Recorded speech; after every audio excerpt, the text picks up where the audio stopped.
Les universités et les grandes écoles encouragent les jeunes à créer leur entreprise. Les incubateurs fleurissent sur les campus.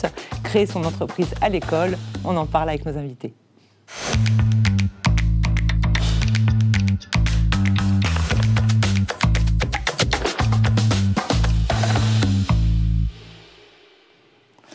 Elliot Guy, vous êtes créateur d'une entreprise qui fabrique du pâté croûte. Exactement. On verra plus tard la différence avec le pâté en croûte. Valran Moulet-Berthaud, vous êtes créateur, cofondateur du groupe média Le Crayon. Bonjour. Bonjour. Inge Kerklo de Vif, vous êtes directrice exécutive du Centre d'innovation et d'entrepreneuriat d'HEC Paris. Bonjour. Bonjour. Et Emma Ferrand, journaliste au Figaro étudiant. Bonjour. Alors, pendant leurs études, de nombreux jeunes développent des bonnes idées et décident de se lancer dans l'entrepreneuriat. Comment sont-ils accompagnés aujourd'hui ? Eh bien, les étudiants peuvent être accompagnés de différentes façons. Déjà, s'ils sont en école de commerce ou d'ingénieur, par exemple, ils ont la possibilité de développer leurs projets grâce aux incubateurs d'entreprises. Certaines universités en disposent également. En gros, pour être accompagnés dans le processus de création, ils doivent pitcher un projet auprès d'un jury dans leur école et puis ensuite, leur école choisit en fonction de plusieurs pitchs, celui qu'elle préfère. Les incubateurs ont ensuite pour rôle de guider les étudiants pour qu'ils obtiennent des fonds, par exemple. Et puis, ils leur permettent aussi de développer leur réseau et surtout d'apprendre à le développer en leur permettant de rencontrer des entrepreneurs et des investisseurs. Et puis, il faut bien considérer que c'est un véritable coup de pouce pour ces jeunes parce que, en fait, ça leur permet aussi d'avoir des bureaux au sein de l'école et aussi des salles de réunion, ce qui peut être très pratique justement quand on a des premiers rendez-vous très importants. Et puis, outre ces incubateurs, il y a aussi le Pépite qui fonctionne un peu dans le même genre. Le Pépite, c'est le pôle étudiant pour l'innovation, le transfert et l'entrepreneuriat. Il y a des pépites partout en France et là encore, ça permet d'accompagner les jeunes et justement de les guider pour rencontrer des entrepreneurs et développer leurs projets. Est-ce qu'il y a un statut spécial pour ces jeunes qui veulent créer leur entreprise ? Et justement, ça s'appelle le statut national étudiant entrepreneur, le SNEE. C'est le réseau Pépite, là encore, qui est chargé par le ministère de l'Enseignement supérieur et de la Recherche de délivrer ces statuts. Ça existe depuis 2014 et ça s'adresse aux étudiants et aux jeunes diplômés qui ont moins de 28 ans. Et donc, ça leur offre plusieurs avantages. Ça leur offre l'avantage déjà d'être plus crédibles face aux banques, face aux clients ou aux fournisseurs. Et puis, ça leur permet aussi de transformer une période de stage en une période de travail intensif sur leur projet. Parce que surtout pour les jeunes diplômés aussi, ça leur offre la possibilité d'avoir encore le statut étudiant pour quelques mois. Et donc, à la fin de leur formation, ils décrochent ensuite un D2E, un diplôme d'établissement d'étudiants entrepreneurs. On va regarder ensemble une petite vidéo, c'est celle de Valran qui a cofondé le média Le Crayon. On regarde ça ensemble. Il y a 3 ans, avec Sixtine, Anto et Jules, on a investi tout notre argent pour lancer notre premier média, Le Crayon. En un clic, on venait de parier plusieurs milliers d'euros. Et vous savez quoi ? C'était la meilleure décision de toute notre vie. On a vécu nos plus grosses joies, mais aussi nos pires épreuves. On a vécu nos plus gros succès, mais aussi nos plus grosses désillusions. Après avoir enchaîné les émissions, les invités et les stratégies, on avait créé de toutes pièces un futur grand média, Le Crayon. Mais en mai 2022, après l'élection présidentielle, on est dans la merde. On n'a que quelques semaines de cash devant nous et on commence à stresser. Alors on lance 2 agences, Le Surligneur et Le Pinceau. Et là c'est l'évidence. On signe des dizaines de clients, on se sort de la merde et on fait grossir notre bateau en recrutant et en structurant une équipe de ouf. On est passé près de la catastrophe, mais maintenant c'est sûr, on va devenir un groupe, une entreprise qui a plusieurs entreprises. Alors en septembre 2023, on lève 1 million d'euros et on rachète le plus gros média digital sur le tourisme et le patrimoine, les Pépites de France. Tout est dans le nom, c'est le média qui montre que notre pays est magnifique, même si on a parfois tendance à l'oublier. On continue de grandir, on recrute et on se développe pour être aujourd'hui 23 personnes dans l'équipe et plus de 3,5 millions d'abonnés sur tous les réseaux sociaux. Alors merci, notre entreprise plus que n'importe laquelle dépend de votre soutien et de votre force. Croyez en vos rêves, parfois ça peut juste partir d'une discussion entre potes et devenir le truc le plus dingue que vous ferez de votre vie. Et aujourd'hui ça fait 3 ans. Merci.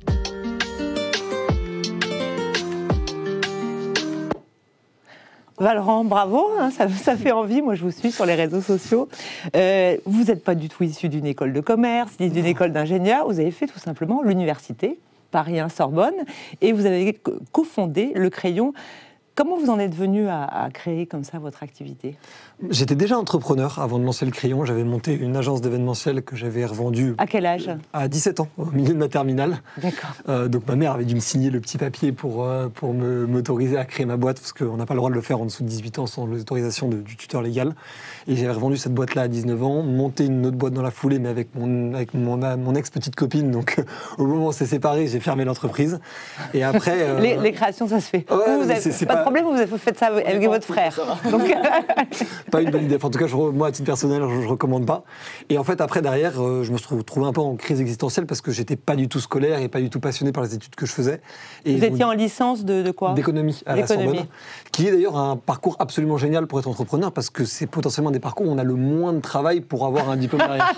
Donc c'est pour nous, mais je le dis très premier degré. Faut pas dire ça aux bacheliers. Là, moi, en tout cas, je le dis officiellement, l'université a quand même cette grande force-là et de permettre de la liberté tout en ayant une éducation sur le côté. Et après, derrière, du coup, on a lancé le Crayon parce qu'on avait vraiment, en fait, cette passion pour les médias, même ce désespoir un peu aussi de voir que les grandes émissions qui nous avaient forgé notre opinion, forgé notre avis sur les choses, donc qui étaient « On n'est pas couché »,« Ce soir ou jamais », ces émissions-là n'existaient pas sur le digital, sur YouTube, sur les codes de notre génération, les codes de Squeezie, les codes de Hugo Décrypte, les codes de Cyprien. Et de l'autre côté, que la télé, de plus en plus, commençait, avec un peu l'impulsion macroniste, d'être un bloc central qui un peu empêche et l'extrême gauche et l'extrême droite de pouvoir pleinement s'exprimer. Alors que les deux représentaient à ce moment-là plus de 50% des voix au premier tour.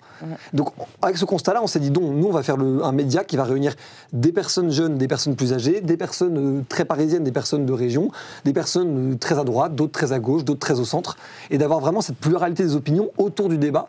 Parce que sinon, on se retrouvait dans cette situation de réseaux sociaux où les bulles idéologiques allaient créer des tribuns qui allaient parler à leur audience, dire à leur audience, regardez à quel point j'ai raison, donner tous les arguments, parfois fallacieux, sur pourquoi il faut être d'accord avec notre chaîne YouTube à nous. Et nous, on s'est dit, c'est trop dangereux de laisser ça sans contradiction. Parce que sinon, ça crée des gens extrêmement radicaux qui n'ont jamais été exposés à la vie opposée. Et on ne se rend pas compte à quel point c'est dangereux parce que ça crée du ressentiment, ça crée de la radicalité et en fait ça disloque la nation littéralement. Et donc du coup, nous on s'est dit, on sait très bien que les gens ne vont pas tomber d'accord à la fin d'un débat, mais au moins ils ont écouté la vie opposée et si possible dans le plus grand calme. On n'y arrive pas toujours, mais on essaye en tout cas. Elliot, vous êtes un univers complètement différent. Rien à voir. Vous c'est le pâté-croûte. Ouais. Alors, nous, on a décidé de distribuer du pâté-croûte et de le fabriquer nous-mêmes en Île-de-France. En fait, on s'est rendu compte qu'il n'y avait aucun point de vente, ni à Paris, ni dans la périphérie, où on pouvait trouver un produit de notre région. Nous, avec mon frère, on vient de Reims. Et vous étiez en école de commerce? Et on était en école de commerce, effectivement. Donc on est parti à l'EM Normandie, on peut citer l'école. Exactement, on est parti à 17 ans, on a fait notre école à Caen, ensuite on est parti à Paris, et ensuite au Havre. Et on a lancé ça en parallèle de nos études à partir de la 4e année, donc c'était génial. Ouais. Et l'école vous a aidé? Ça a été un soutien ou en fait, pas du tout, on n'était pas les premiers de promo. La Sorbonne vous a pas tellement aidé, vous? Non, mais ils m'ont pas empêché. Bon, d'accord. Non, mais parce que certaines écoles empêchent des étudiants, pour le coup, d'entreprendre. Et c'est beaucoup d'amis qui c'est arrivé. Donc là, l'EM Normandie, en fait, ils vous ont aidé à créer la boîte? Normandie, c'est qu'ils ont proposé une spécialisation entrepreneuriat. Donc ça, j'en ai pleinement profité avec Arthur. Durant une année, ils nous proposent de créer du coup la société jusqu'au statut juridique, ça qu'on s'arrête jusqu'à la création de la société. Donc on crée tout le business plan, tous les éléments chiffrés, toute la création des recettes. Et ouais, du coup on a fait ça jusqu'à la 4e année. 5e année, on termine nos études, donc on profite une bonne dernière fois. Et après on se dit bon bah on fait la fête et puis après on bosse sérieux quoi. Donc on a terminé nos études, 1 an de restauration à fond. Donc on apprend à gérer des équipes, à gérer du business, à gérer les relations fournisseurs. La distribution, etc. Et puis derrière, on lance la boîte. Hein. Alors Inge, il y a de plus en plus d'étudiants qui veulent, à HEC, qui veulent créer leur entreprise, ou est-ce que c'est tendance? Ou c'est encore minoritaire, ils rêvent d'aller dans des grandes entreprises, type L'Oréal ou des choses comme ça?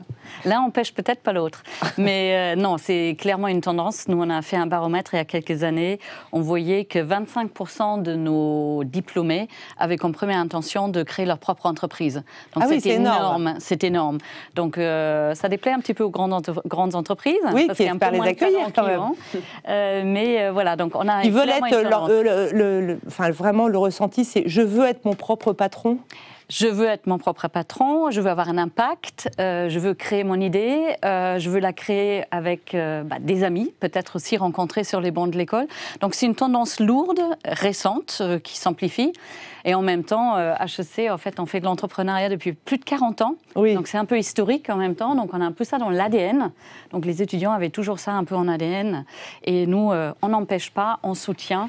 Donc on a beaucoup de programmes qui accompagnent nos étudiants de la première idée sur les bancs de l'école, parce que c'est souvent ça, jusqu'à... Oui, puis ça vient très tôt, hein, on parle de 17 ans, hein, voilà. donc les lycéens... Ça peut être très tôt, et après on les accompagne avec des programmes justement d'enseignement. Après on va essayer de les aider pour se lancer sur le terrain, vraiment les programmes pour le lancement, et ensuite seulement ils sont acceptés à l'incubateur HEC, donc ils viennent un peu plus tard quand ils ont déjà un projet, et puis après ils grandissent jusqu'à devenir une licorne. Donc on en a 11 à HEC. Donc ça peut devenir très grand, ces idées qui ont été créées jeunes sur les bancs de l'école. Alors Emma, moi, il y a un jeune garçon qui m'a vraiment étonnée sur Internet, c'est Virgile.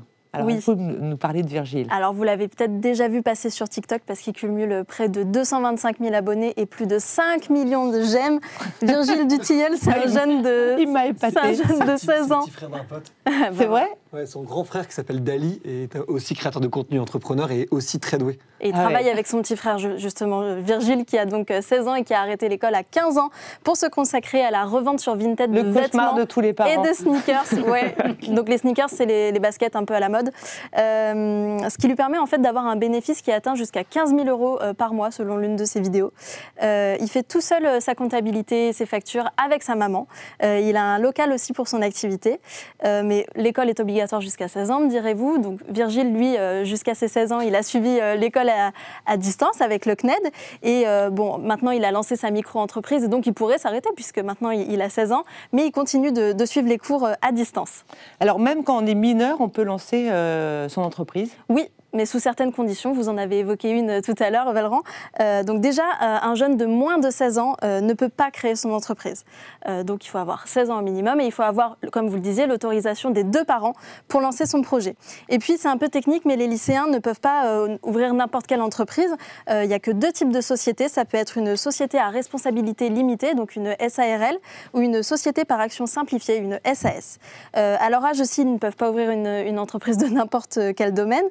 Leur activité, elle peut être liée à une profession agricole, comme éleveur d'animaux domestiques, par exemple, ou bien à des activités artisanales, comme dépanneur informatique ou fleuriste aussi, par exemple.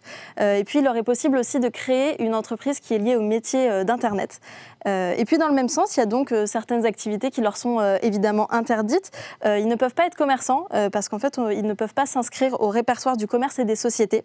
Et puis, tous les métiers qui nécessitent un diplôme, évidemment, ne leur sont pas accessibles non plus, comme médecin, avocat, on peut deviner. Et donc, ils ne peuvent pas non plus être chauffeur taxi, vendeur de tabac, ou bien travailler dans le secteur des banques et des assurances. Valran, lorsque vous aviez 17 ans, est-ce que vous avez eu... C'était compliqué de créer son entreprise à cet âge-là ? Non, ça ne l'était pas. Et moi, j'avais un associé qui était plus vieux aussi. J'avais un associé qui avait 23 ans. Enfin, j'avais 2 associés. Un qui avait mon âge, donc qui avait lui aussi. Non, il n'avait pas 17 ans d'ailleurs. Il avait 18 ans parce qu'il était de janvier. Mon associé Raphaël, et Kevin avait 23 ans, c'était sa 2e boîte. En fait, on a créé cette société, donc WRTP, au-dessus d'une entreprise qu'avait Kevin juste avant. Il s'était séparé de son associé qui était parti en Espagne. Du coup, nous, C'était quoi ? C'était la création de l'organisation de soirées ? Exactement. En fait, c'était une boîte d'énoncés, donc on faisait 3 choses. On organisait des soirées pour les BDE et d'ailleurs tout type d'associations étudiantes, ce qui d'ailleurs est parfois marrant, parce que moi, je l'ai rencontré en tant que prestataire, alors que je n'étais pas encore dans les études. On organisait des soirées et des événements pour des entreprises. Donc typiquement, je sais pas si mettons le Figaro a envie d'organiser une soirée pour, je sais pas, c'est son pôle lifestyle. Nous, on s'occupait de faire toute la partie prestataire. Et avec les bénéfices qu'on générait, on organisait nos propres soirées. Et là, soit on perdait de l'argent, soit on en gagnait énormément. Donc, et comment vos parents ont réagi lorsque vous vous êtes mis comme ça à négliger un peu ces études tout de même, il faut être honnête ? Ils n'ont pas pris ça tout à fait au sérieux au début. Ils comprenaient bien que j'avais la bougeotte parce que j'avais toujours mené un peu des trucs à droite à gauche à côté de l'école. Mais ils étaient en mode oui, bon, c'est signer un papier pour que tu sois content et que tu fasses tes trucs, très bien. Mais ils ne pensaient pas. Et d'ailleurs, j'ai jamais été très communicant avec eux, mais on gagnait pas mal d'argent pour cet âge-là. Et en fait, ça m'a, moi, complètement fait basculer dans un autre univers où en fait... À partir de ce moment-là, j'étais plus dans une poursuite de l'école et quelque chose d'académique. Je l'ai jamais vraiment été, mais c'était pour moi acté à ce moment-là que je chercherais plus à faire de grandes études ou HEC, ou d'école de commerce. Mais ils n'étaient pas un peu inquiets à l'idée que vous abandonniez vos études sans même avoir de licence finalement? Je leur ai pas dit que j'avais abandonné jusqu'à récemment. Ils ne le savent pas encore. Si, ils le savent maintenant. Je me permettrai pas quand même qu'ils le découvrent en direct. Mais je leur ai pas dit avant récemment. Et d'ailleurs, je pense qu'ils étaient contents que je leur ai pas dit avant parce que ça les aurait stressés pour rien. Mais je leur ai dit au petit moment où j'avais vraiment structuré une entreprise. Donc là, on est 25 dans la boîte, on est rentable depuis le premier jour. Et donc du coup, aujourd'hui, c'est un succès évident pour eux. Et donc c'était aussi pour moi un retour d'honnêteté de leur dire, bon, en fait, j'ai jamais diplômé. Et j'ai jamais diplômé, et je suis pas le seul, j'ai pas mal d'amis qui sont dans ce cas-là, parce qu'en fait, ils avaient, eux, un point de rupture, en fait, avec l'éducation telle qu'elle est faite aujourd'hui. C'est pas de dire qu'elle est pas bonne, c'est pas vrai, ça. C'est de dire qu'en revanche, il y a un type de profil dans lequel je pense que j'appartiens, et dans lequel j'ai pas mal d'amis qui appartiennent, où, en fait, la méthodologie scolaire est pas la bonne. Elliot, vous avez trouvé que vous avez choisi de poursuivre vos études, et on encourage tous nos téléspectateurs à poursuivre leurs études. Dans une école de commerce, on est peut-être plus accueillant aussi pour ceux qui veulent créer leur entreprise, c'est peut-être un peu plus naturel. Plus accueillant, après je dirais pas que l'ambiance de l'école de commerce permette de créer des entreprises, c'est très festif, faut se dire la vérité. On est tous là, tranquillement, à se la couler douce alors qu'il faut bosser. Non, mais en tout cas, dans la mienne, personnellement. HEC, évidemment. HEC, c'est sûrement différent. Moi, j'organisais des soirées, ça nous est bien. Voilà, exactement. Voilà. Mais non, peut-être. Mais, ouais, non... Après, il faut avoir une certaine motivation. Arthur et moi, on l'a eu dès le début. On l'a eu à 18, 17, 19 ans, 17, 18, vos parents, ils ont vécu ça comment, en fait, le fait que vous... Mais non, mais nous, on a toujours été sérieux. C'est-à-dire quand il fallait bosser, on le faisait. Nous, on est sérieux, mais juste en parallèle. Parfois, au lieu de s'amuser, on travaillait sur notre projet, quoi. Au lieu de passer du temps avec les potes, on se posait un week-end à travailler sur le projet, à imaginer des recettes, à imaginer une idée. Puis voilà, en fait, c'est du boulot. C'est juste pouvoir savoir travailler les cours d'un côté et en parallèle pouvoir bosser sur le projet. Et pourquoi vous avez préféré finalement créer votre entreprise? C'était quoi votre motivation? Je dirais que moi, je l'ai dans le sang. Donc de rentrer dans un grand groupe. Cette famille, mon arrière-grand-père était entrepreneur, mon grand-père l'était, mon père l'était. Et je pense que naturellement, en fait, on baigne dedans, je pense. Je pense que, indirectement, je pense qu'à l'âge de 17 ans, notre père nous a mis une idée dans la tête, c'était d'entreprendre, et que c'est bien mieux de bosser pour ça que pour les autres. Donc je pense que cette idée-là ne nous a jamais quittés. Inge, c'est souvent des parcours familiaux ou est-ce que l'entrepreneuriat, ça peut venir éclore finalement dans une famille de fonctionnaires, par exemple? Je pense que ça peut éclore dans une famille de fonctionnaires. Je pense que l'environnement joue énormément et c'est génial quand on a des parents qui sont déjà un peu dedans. Je pense que nous, on le voit sur le campus, tout le monde ne vient pas en se disant « je vais créer mon entreprise » en rentrant dans HEC. On découvre un petit peu ce qu'on veut faire. On essaye de faire accompagner les cours, donc la partie académique, avec de la partie vraiment très pratique. C'est de la pratique, en fait. Donc, des programmes qui permettent justement de faire les deux. Et il y a de plus en plus de gens qui viennent de la finance ou ils veulent avoir un projet sur la sustainability. Donc, ils vont faire un master là-dessus d'abord. C'est-à-dire pour des projets sur le climat, etc. Donc, un impact là-dessus. Donc, ils viennent vraiment d'environs très différents. Des artistes, on a un master sur les artistes. Beaucoup d'ingénieurs. Ça, c'est peut-être une tendance aussi récente, hyper intéressante. Les ingénieurs veulent créer leur entreprise. Exactement, ils sont à HEC. On a 25% qui sont des ingénieurs aujourd'hui à HEC. Donc, ils rencontrent la partie business. Et les deux ensemble, ça fait quand même des projets assez incroyables. Et pourquoi les jeunes ne pensent pas à rentrer dans un grand groupe aujourd'hui et ils veulent créer leur entreprise? Ouais. Alors, ils rentrent quand même encore un petit peu dans des grands groupes. Quand même, alors qu'on sort d'HEC, on peut aussi... C'est la majorité. La majorité, c'est une minorité. Donc c'est 75%. Mais quand même plus qu'avant, finalement. Oui, il y a plus d'entrepreneurs. Après, un parcours, c'est pas non plus linéaire. Je pense que ça n'existe plus, les carrières linéaires. Donc, vous pouvez avoir des gens qui sont rentrés dans un grand groupe et qui, au bout de quelques années, ils reviennent. C'est-à-dire, à l'incubateur HEC, on a ceux qui sortent des études et on a ceux qui reviennent, ce qu'on appelle les alumni, pour créer leur entreprise, peut-être quelques années plus tard, ou alors ils deviennent des intrapreneuriats. intrapreneurs, comme on dit dans les grandes entreprises, c'est-à-dire ce sont des gens qui vont porter des projets innovants au sein de leur entreprise. Par exemple, avec L'Oréal, on fait beaucoup ça. D'accord. Valran, vous pensez que ce qui est proposé au sein de l'université française, parce que c'est là où vont la majorité des étudiants finalement, est adapté justement à des jeunes comme vous qui veulent créer leur entreprise? Comment vous avez trouvé, vous étiez à la Sorbonne, dans une université plutôt classique, vous n'avez pas trouvé de formation qui pouvait correspondre à ce que vous vouliez faire finalement? Non, pas vraiment. Et la Sorbonne est quand même connue, on parle souvent de Tolbiac-la-Rouge, c'est pas connu pour être un temple du capitalisme entrepreneurial, si on peut le formuler comme ça. Donc il y a quand même culturellement quelque chose d'assez opposé à l'entrepreneuriat dans l'université, mais il y a deux choses qui sont hyper importantes et hyper intéressantes à souligner dans ce que moi j'ai vécu et dans ce que beaucoup d'ailleurs de mes amis ont vécu. La première chose, c'est que c'est un endroit où on a quand même énormément de temps libre par rapport à d'autres études et que comme c'est moins communautaire qu'une école de commerce, il y a moins la fête ou les soirées ou les retrouver entre potes, donc il y a beaucoup plus de projets perso. Et il y avait beaucoup d'artistes, de sportifs ou de gens qui avaient des passions dans les échecs ou autres qui étaient à la Sorbonne parce que c'était aussi un endroit où on pouvait avoir un bon diplôme, reconnu internationalement et en même temps pouvoir pratiquer sa passion ou son domaine. Et la deuxième chose, c'est que le sujet, dans toute la société, il monte de l'entrepreneuriat. Donc, y compris, moi, c'est un de mes amis qui a créé le club des entrepreneurs de la Sorbonne, il s'appelle Maxime Gauthier, je le salue, et qui m'a nommé même moi, d'ailleurs, parrain de ce club-là, alors que j'ai pas diplômé, ce qui était un peu un joli symbole pour moi à titre personnel. Mais c'est pour montrer qu'il y a aussi de plus en plus de gens qui veulent porter ce sujet-là à l'université. Donc, c'est évidemment toujours ambivalent. Il y a d'un côté ce côté très militant qu'a toujours eu la Sorbonne, mais il y a aussi des gens qui sont dans la Sorbonne et qui ont envie d'entreprendre, qui ont envie de faire poser des choses. Il y a même un Jean de la Roche-Brochard, donc l'investisseur Venture Capital de Xavier Niel, qui a fait la Sorbonne, qui a souvent donné beaucoup de temps à la Sorbonne pour redonner un peu ses leçons d'investisseur.